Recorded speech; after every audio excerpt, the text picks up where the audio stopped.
নমস্কার বন্ধুরা, আজকে তোমাদের কাছে নিয়ে এসেছি মাংসর মতন করে কিভাবে এঁচোড় রান্না করা যায় সেই রেসিপি আমি শেয়ার করব।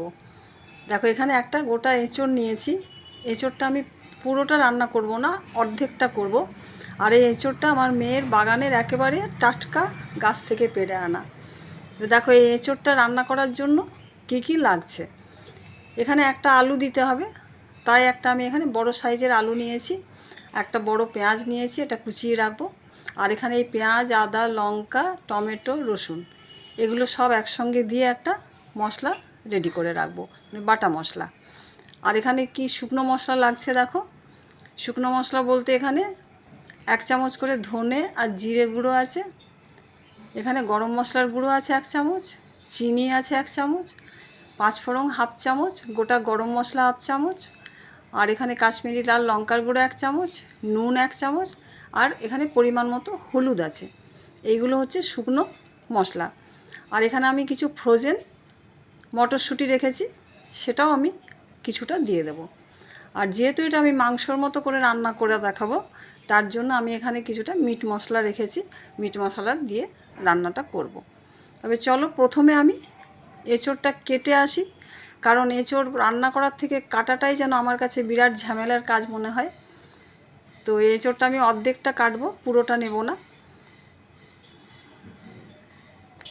এঁচোড়টা কেটে ডুমো ডুমো করে কেটে ধুয়ে আমি তুলে রাখলাম। আর এঁচোড়টার সঙ্গে যে একটা আলু দেব, সেই আলুটাও আমি ডুমো করে কেটে নিয়েছি।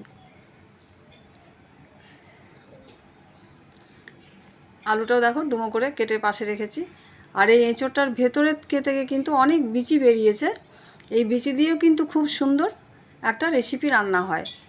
কারণ আমার মাকে দেখেছিলাম বিয়ের আগে, এটার ওপর থেকে দানাগুলোর ওপর থেকে এই যে খোসাটা ছাড়িয়ে তারপর হাফ করে কেটে এর সঙ্গে একটু আলু দিয়ে তারপর বিচিটাকে সেদ্ধ করে দারুণ একটা রান্না করতো। যদি কোনো দিন পারি মায়ের রেসিপি শেয়ার করব। আর দেখো, এখানে একটা পেঁয়াজ কেটে রেখেছি, একটু মটরশুঁটি বের করে রেখেছি, টমেটোটাও পাতলা করে কেটে রেখেছি, আর ধনে পাতাটা কুচি করে রেখেছি। আর ওই যে বাটা মশলাটা, সেটাও রেডি করে রাখলাম, পেঁয়াজ, রসুন, আদা সব কিছু দিয়ে। এরপর প্রথম আমি এঁচোড়টা 1 গ্লাস জল দিয়ে একটা সিটি দিয়ে ভাপিয়ে রাখলাম। এরপর কড়াই তেল গরম হতে দিয়েছি। তেল গরম হলে প্রথমে আমি আলুগুলো দিয়ে ভেজে তুলে নেব।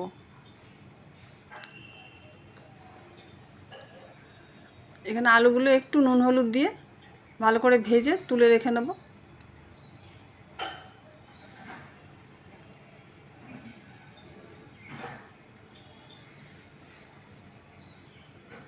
দেখো, আলুগুলো আমার ভাজা হয়ে গেছে, এখন কড়াই থেকে তুলে রেখে নিচ্ছি। কড়াইয়ে যে তেল আছে, এই তেলের মধ্যেই আমার রান্নাটা হয়ে যাবে। এখানে গোটা গরম মশলাগুলো দিয়ে দিলাম।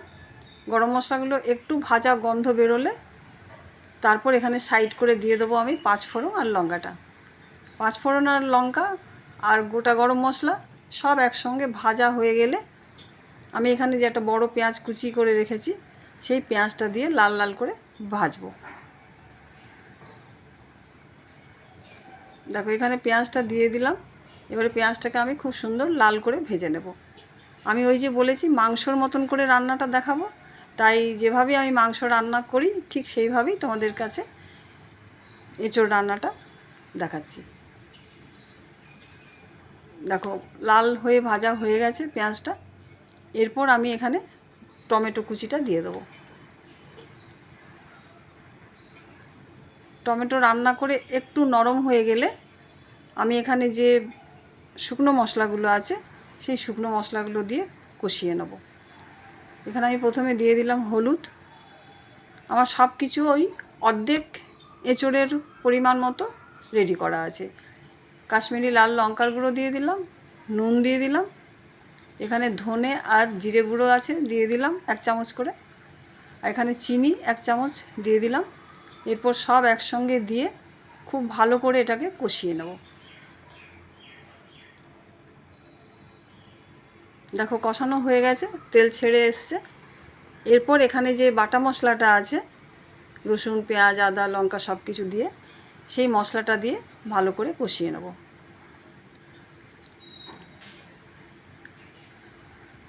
কারণ মশলা যদি ঠিকভাবে কষানো না হয়, কাঁচা গন্ধ থাকে, তখন কিন্তু রান্নাটার স্বাদটা সম্পূর্ণ আলাদা হয়ে যায়। তাই মশলা এমনভাবে কষাতে হবে যেন কাঁচা গন্ধটা চলে যায়। এরপর এই মশলার সঙ্গে আমি যে ভাজা আলুটা রেখেছিলাম, সেই আলুটা দিয়ে আবার কষিয়ে নেব। তাতে কি হবে বলো তো, আলুটা আরও কিছুটা সেদ্ধ হয়ে থাকবে। দেখো সুন্দর কষানো হয়ে গেছে। এরপর আমি এখানে যে মটরশুঁটি আর ধনেপাতা কুচি করে রেখেছিলাম, সেইগুলো এই আলুর সঙ্গে দিয়ে নেব। আর এঁচোড়টা ভাপানো আছে, এঁচোড়টাও দিয়ে দিলাম। এরপর সব একসঙ্গে মশলাটার সঙ্গে খুব ভালো করে কষিয়ে নেব। কারণ সব কিছুই রান্না কিন্তু কষানোর ওপরেই রান্নার স্বাদ আসে। দেখো সুন্দর আমার কষানো হয়ে গেছে, দেখতেই পাচ্ছ। এরপর আমি এখানে 1 চামচ দিয়ে দেবো মিট মশলা।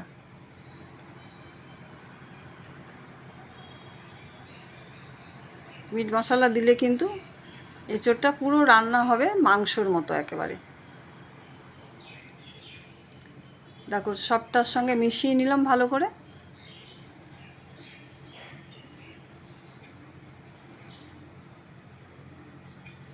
দেখো সুন্দরভাবে কষানো হয়ে গেছে মশলাটা।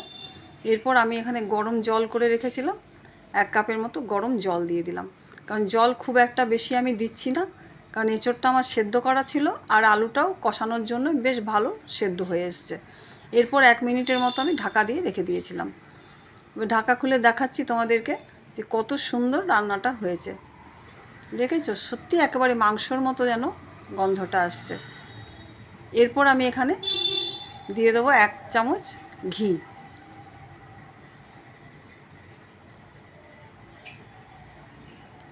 ঘি দিয়ে আবার সব তরকারিটার সঙ্গে একসঙ্গে নাড়াচাড়া করে আবার আমি 1 মিনিটের মতো করে ঢাকা দিয়ে রেখে দেবো। দেখো এবার ঢাকা খুলে দেখাচ্ছি। গরম মশলার গুঁড়োটা দিয়ে দিলাম সবার শেষে। এরপর আমি গ্যাস বন্ধ করে দিলাম। গ্যাস বন্ধ করে দিয়ে আবার পুরো তরকারিটা নাড়াচাড়া করে আবার 1 মিনিটের মতো করে ঢাকা দিয়ে রেখে দিলাম। দেখেছো কত সুন্দর রান্না হয়েছে, পুরো একেবারে মাংসের স্বাদ আসছে। তো এইবার আমি গরম কড়াইয়ের থেকে অন্য পাত্রে তুলে নিচ্ছি। তো দেখেছো বন্ধুরা, তোমরাও আমার এই রেসিপি দেখে যদি একবার বানিয়ে নিতে পারো, তখন বুঝবে দারুণ হয় কিন্তু রান্নাটা। আর রান্নার পর কিন্তু আমাকে অবশ্যই জানিও যে আমার এই রেসিপি তোমাদের কাছে কেমন লাগলো। তাহলে আজকের মতন আমি এখানেই শেষ করছি। আবার ফিরে আসবো কোনো এক নতুন রেসিপি নিয়ে। টাটা।